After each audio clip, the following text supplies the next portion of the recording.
শুভ সকাল বন্ধুরা, তোমরা সবাই কেমন আছো? আমি বেশ ভালো আছি। অনেক দিন পর আসানসোলে এসে আমি ভিডিও শুরু করলাম। এতদিন আমি আমার ছেলের কাছে ছিলাম ব্যাঙ্গালোরে। নতুন সকাল শুরু করলাম। সকাল সকাল টুকটাক কিছু দরকারি জিনিস অর্ডার করে নিলাম, সেগুলোকে ঠিক জায়গার মতো গুছিয়ে নিলাম। আজকে ব্রেকফাস্টে ঝটপট হেলদি মুসলি বানিয়ে নিলাম, কারণ লাঞ্চটা একটু স্পেশাল হতে চলল। একদম ঘরোয়া মশলায় আলু দিয়ে কষিয়ে চিকেন কারি বানিয়ে নিচ্ছি। খুব সিম্পল রেসিপি এবং সিম্পলভাবে রান্নাটা সেরে নিলাম।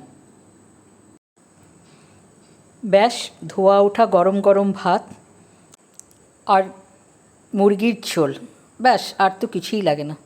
আমার তো মাংসের ঝোল থাকলে আর কিছু অন্য কিছু দরকার পড়ে না। আপনাদের কি আর কিছু লাগে এর সাথে? লাগলে অতি অবশ্যই জানাবেন। আর আমার ভিডিওটা ভালো লাগলে লাইক, কমেন্ট আর শেয়ার করতে ভুলবেন না।